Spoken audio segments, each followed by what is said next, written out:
బంగారీ,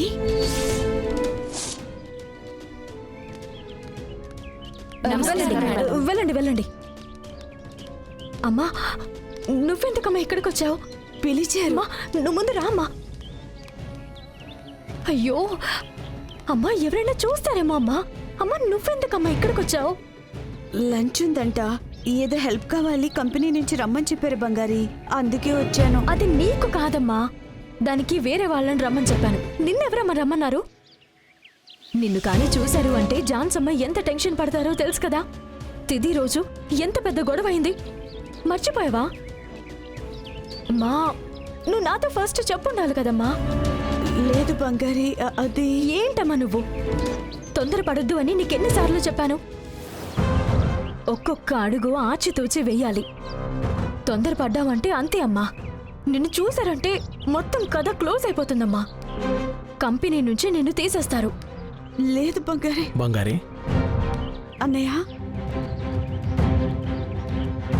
అమ్మా, మీ మమకారాలన్నీ తర్వాత పెట్టుకోండి, ఎవరైనా చూస్తే ఇబ్బంది. బంగారీ, నువ్వెందుకు కంగారు పడుతున్నావు? మావయ్య, విందు జరిగేటప్పుడు ఇక్కడ కమ్మంటే నేనే రమ్మని చెప్పాను.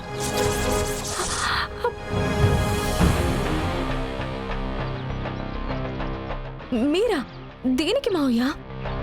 జయ, నువ్వు లోపలికి వెళ్ళి పని చూడు. మావయ్య, అమ్మా ఉండు. మావయ్య, ఏదైనా పెద్ద గొడవ జరగాలి అని కోరుకుంటున్నారా? జాన్సమ్మ కామ్గా ఉంటే మీకు నచ్చడం లేదా? బంగారీ ఇంతగా వద్దని చెప్తుందిగా, నేను బయలుదేరుతాను. జయ, నేను చెప్తున్నాను కదా, నువ్వు లోపలికి వెళ్ళి పని చూసుకో. మావయ్య, పో జయ. మావయ్య,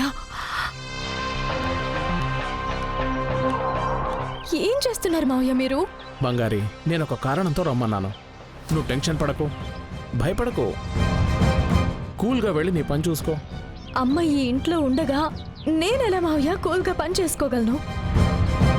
జాన్సమ్మ కంట్లో కానీ అమ్మ పడిందో పెద్ద గొడవే జరుగుతుంది. ఇవాళ ఏం జరుగుతుందో ఏంటో. అంతా మంచి జరుగుతుంది.